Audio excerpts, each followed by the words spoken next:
Hi, I'm Mark Edwards. Welcome to Travelogue and welcome to the Shanghai Expo 2010.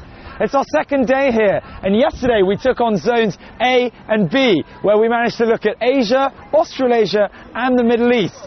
Today, still going to be action-packed. We're going to head to Europe, we're going to see North, South America and even Africa. Hopefully we'll also be able to give you some tips about some of the things that we've worked out over the last day or so. So, let's meet the queues.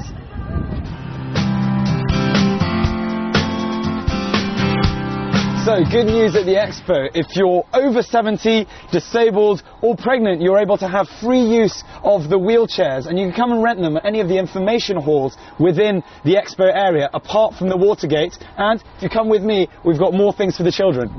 And another good thing is that for all you tired parents out there, there's free use of these rather funky coloured prams for all children aged under the age of 3. So you've tried out Asia, Australasia and the Middle East. Now it's time to hit up Zone C. Here we land the countries of Europe, North and South America and Africa. This sprawling plot has the most number of countries represented, and it lies in the east of the Expo area. So, a few tips I've picked up in my time at the Expo. First things first, make sure you pick up a free map. That is so important because the area is so vast you don't want to get lost. Secondly, make sure you decide exactly which pavilions you want to see, because there are A, so many, and B, you don't want to be looking around and wasting time. And most importantly, the third thing, come early, because the queues get massive. And you know what? 20 minutes to go, not too bad right now. You don't want to be spending a beautiful day like today for 3 hours queuing.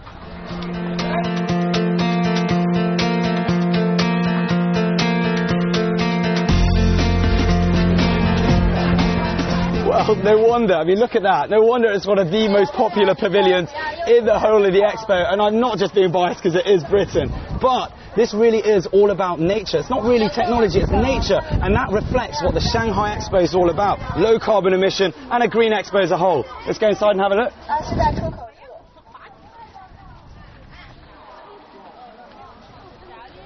Nothing else in the entire Expo looks anything like it. A sort of intergalactic looking hedgehog really, that had everyone talking well before the Expo doors opened. Hence, its ridiculous popularity.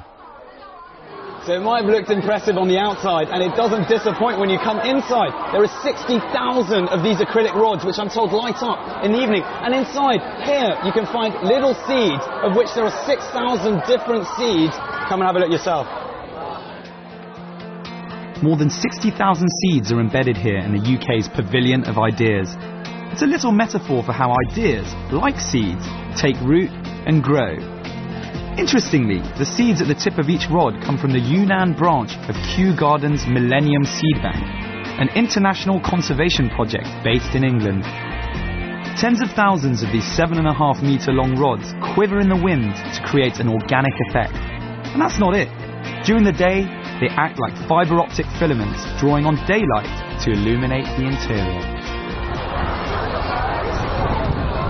So you might be wondering what the undulating ground around me is for. Well, it signifies wrapping paper. So it's like a gift from the UK to China, and a slightly porcupine-like gift it is.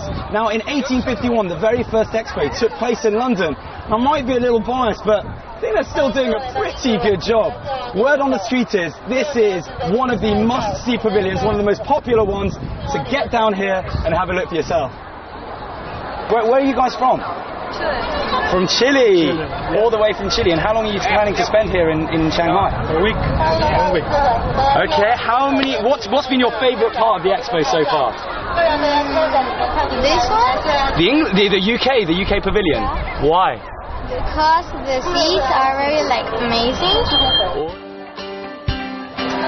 UK.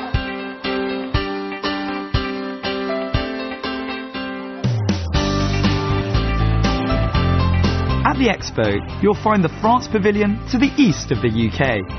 Only here, you won't have to cross the channel, as it's located just a 2-minute walk over Tanzijing Road.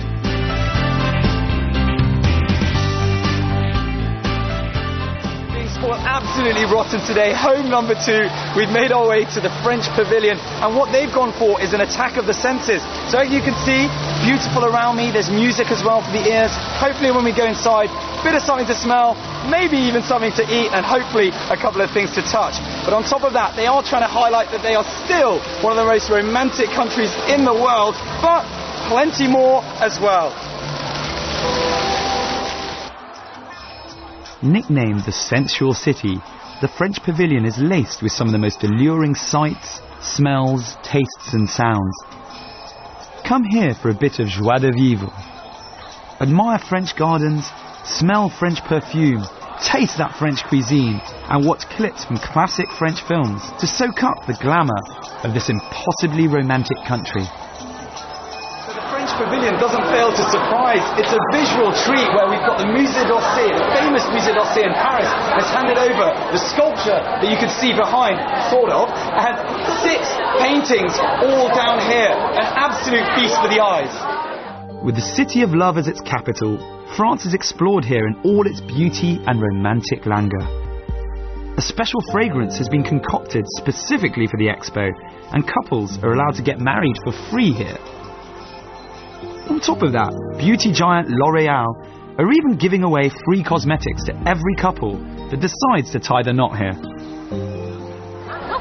So we've just come out of the French Pavilion, and one of the great things about Zone C is that all of the pavilions are very closely linked together. We've got France, we've got the German one behind, the Polish one, and if you come around here, the Swiss one. Come with me. If you do travel with relatives that are old or disabled, you'll find that there's a special queue here, so they don't have to spend a lot of time queuing in the sun.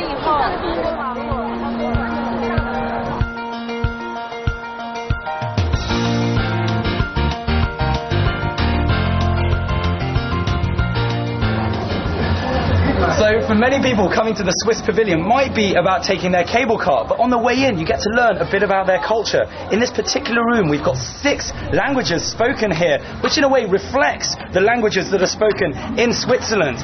Now they are trying to tell us about their lives and how they perceive the relationship between urban and rural areas.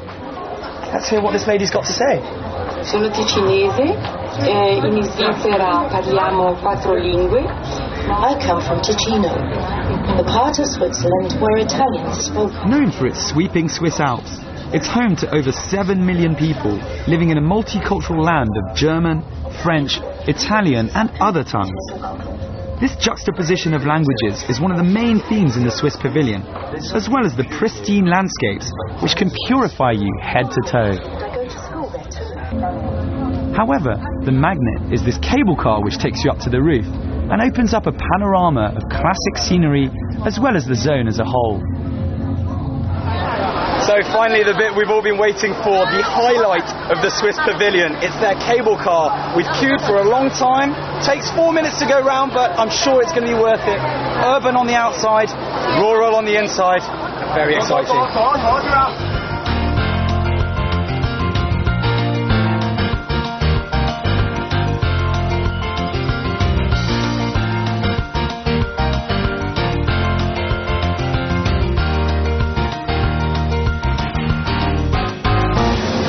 Good ride.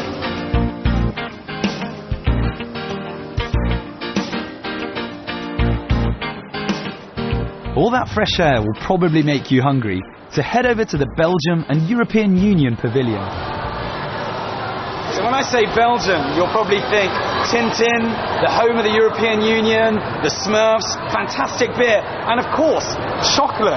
Now here at the Belgian Pavilion, they'll teach you how the best chocolates in the world, arguably, are made. And at 11 in the morning, 3 p.m. and 6 p.m, you'll even get to try some for free.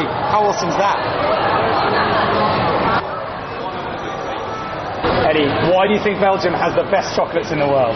Well, first we have a tradition of more than 50, 60 years making chocolates. I'm making myself for 25 years. 25 years? Yes. And we only use the best ingredients for the chocolate making. We only use the best ingredients for the fillings. We have special fillings like the cream, the buttercream, the pralines, the ganaches. We make it's the best and that stuff, is the best. Yeah, we use only fresh things, and that's why we have the best chocolates too. Does everyone in Belgium like chocolate? Do you still eat chocolates? I mean, if I saw it every day, I'd be like... I eat every day. I eat chocolates, and most of the people in Belgium really love chocolates. It's a very big exception if you don't like chocolate. It's not a real Belgian, I think. Can we try some? Yes. So Camille, will you let me try one? Thank you. Cheers. Oh, good. Come to Belgium, or come to the Belgium Pavilion if you can't make it to Belgium. Great chocolates, great chocolates. See you there.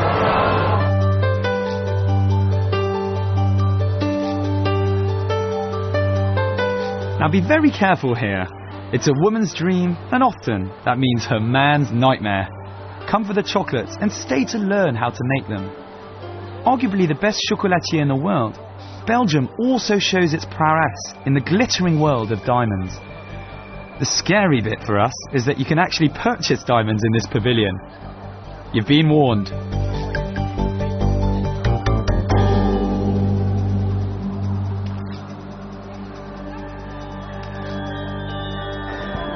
Benvenuti in Italia! Welcome to Italy! For many, the home of fashion, opera and fast cars. And you know what? If you make your way down to the Italian Pavilion here in Shanghai, you'll get all of that and much more. We've got designs by Prada, Versace, Dolce & Gabbana. There's a booze cruise in the background where you can have a look at the Chianti. As you can see, opera hanging on, and there's even, for you culture vultures, a huge copula behind. It really is something for everyone. Don't cry too much at the fact that you won't be able to afford most of these things for years to come. Just enjoy the ride around.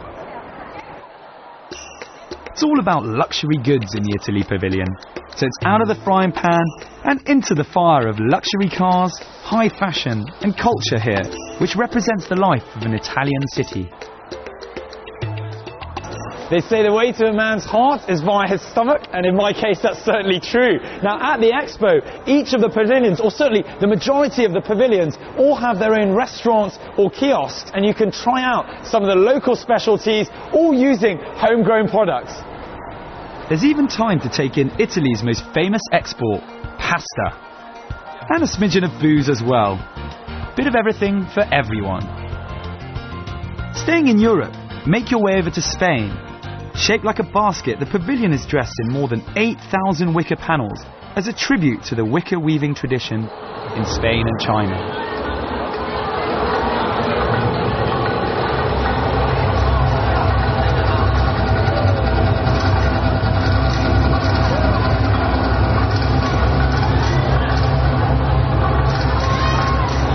Here in the Spanish Pavilion we have 3 main halls, all of which were designed by individual filmmakers. And so we've got a show about to start behind it, 7 minutes long, and we're going to see some dancing. Enjoy!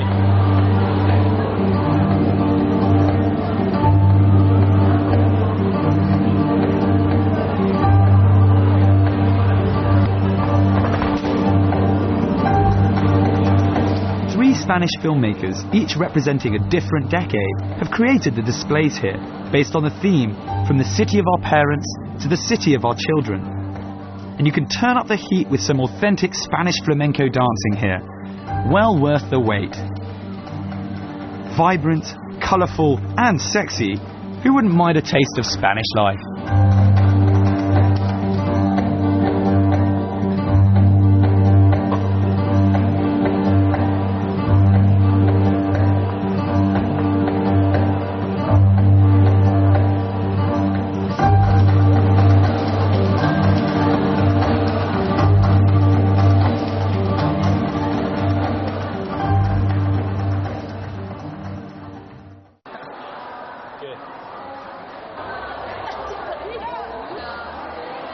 So the Spanish pavilion is split distinctly into three parts, and the first part we saw highlights the Spanish culture, or aspects of the Spanish culture, with the bullfighting, the football and the flamenco dancing. We moved through into the second room with the highlighting of the ancient cities, into today and where the future lies, which is with the children and rather large babies. Gracias. Shanghai, the Pearl of the Orient. Here the past meets the present, and now.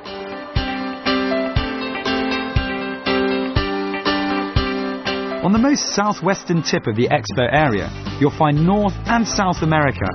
It's a lively place, packed very closely together. My best recommendation for pavilions here, drumroll please, is without a doubt Brazil. So I'm very excited about the next part. We're heading into the Brazil pavilion. I've heard a lot of good things, a lot of energy apparently in there. Let's go and have a look. So I'll tell you what, as soon as you get into the Brazilian pavilion, you can feel the energy everywhere. There's samba music on the outside. As soon as you come in, we're in this room. It's called the Room of Happiness. And this is everything that Brazilians find that makes them happy. We've got football, we've got capoeira, we've got samba. You can hear it behind. I tell you what, it's impossible not to get into the vibe. I feel great in here.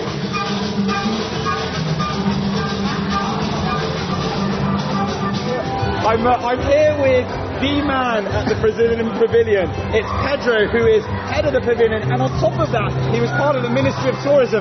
Could we find a more perfect fit? Hi Pedro, how are you doing? I'm great. Welcome. Thank you very much. Thank you very much. Tell me about the Brazilian pavilion. Brazilian pavilion is about energy. We are now at the very heart of the Brazil pavilion, and this is the most beautiful image you can have. Brazilians in different places in Brazil having lunch together. Have a look at it and feel the music inside your heart. It makes you feel like you want to kind of move a bit. Yeah, that's like the Brazilian rhythm. Okay, that's samba. What's great about Brazil? Tell me, what do you love about Brazil? Our joy, our happiness, and our regional fest, our carnival, our samba. That's samba. That's samba. What about my arms? What do I do with my arms? You can do whatever you want. That's Brazil. You're free.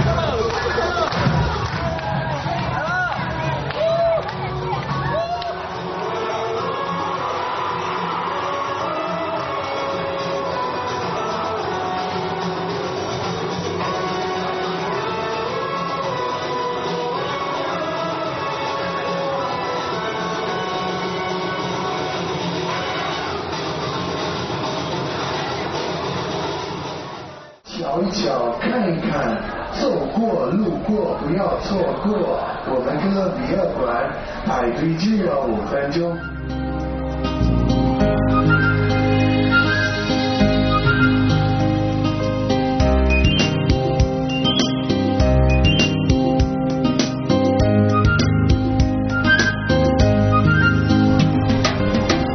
You'll find it to the west of the Italy pavilion, here on the northwestern tip of Zone C.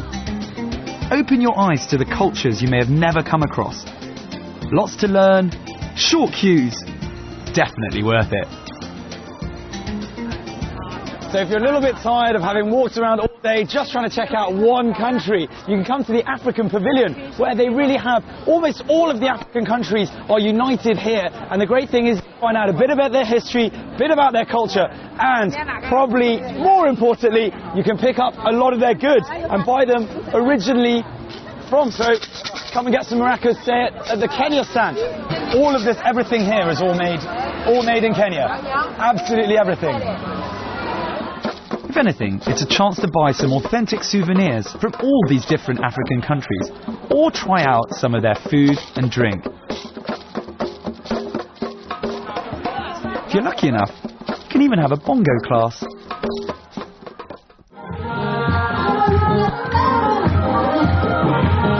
The entertainment highlight is the raucous, riotous shows they put on every day. Each African country has a chance to roll out its music, dancing and singing in some way. We were lucky to find ourselves with a great performance, and the crowd really gets involved, so be prepared for a lot of fun.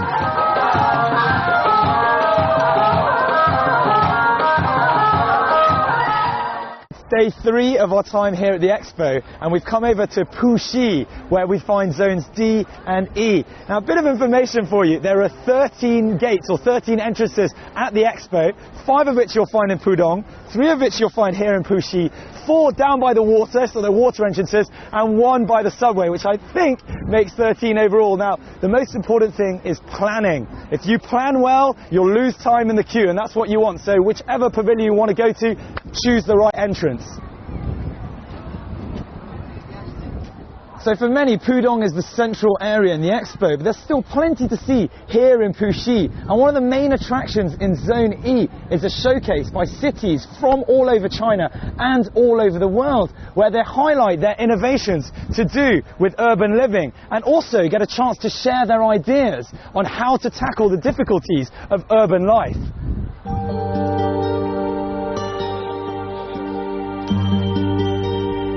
So a lot of the pavilions are concentrating on using green technology and how we can use that to benefit our lives. Now, the other thing that they're doing is concentrating on low carbon emission, which is what the Odent pavilion is doing right now. You can have a ride around the bike, say hello to all the people around here, hi, and we can go out and try the bike trail outside. I'll see you in a bit. Do make sure you pick up your bike in Odense and take it onto the trail that's been laid out outside the pavilion. It's totally free and a good chance to get some exercise, as well as those all-important stamps. That's a fantastic stamp. Look at that. Time to head on to Zone D, where 11 corporations have set up shop. There's a healthy mix of corporations from China and the rest of the world. Located just west of Zone E and hugging the Huangpu River, there's even an elevated walk nearby to enjoy some people and pavilion watching. So, over the last couple of days, we've been able to see how countries and cities are going about reducing their carbon emission. Now we're seeing how corporations in zones D and D do exactly the same. I'm going to give you a clue as to where we're going next. I'm told the atmosphere is electric, and some of the images might be a little shocking. It's a terrible pun, but we're heading into the home of electricity in China. It's the State Grid Pavilion. The State Grid is China's main electricity supplier, and here they don't miss a chance to grab your attention with their rather aptly named Innovation Ignites Dreams. With the Magic Box as its main attraction, it's great for people of all ages. Showing us the many uses of electricity, it's certainly a dazzling way to finish your day. So we made our way into the Magic Box at the National State Grid Pavilion. Very exciting. I don't really know what's going on, but it's going to show us all of the uses of electricity and all the lighting. Enjoy.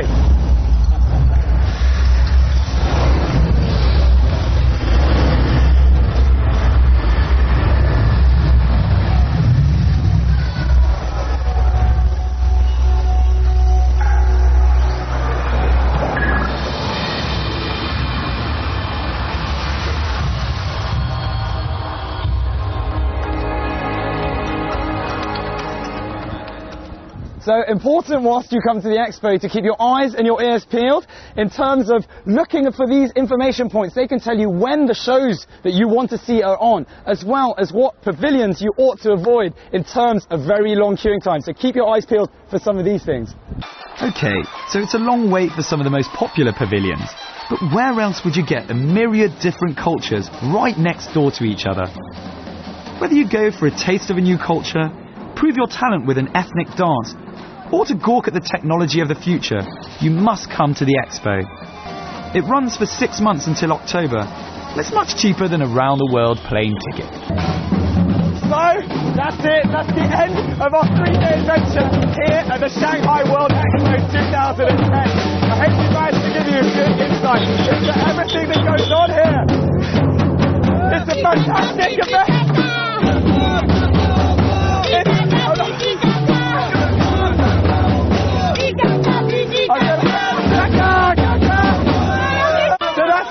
That's the end of our 3-day adventure here at the Shanghai World Expo 2010. I hope we managed to give you a good insight into everything that goes on here. It's a fantastic event where you get to meet people from all different cultures and really just enjoy all sorts of different things. But above all, It's just a great party. Hopefully I'll see you down here. I'm Mark Edwards, and I'll catch you very soon on another episode of Travelogue.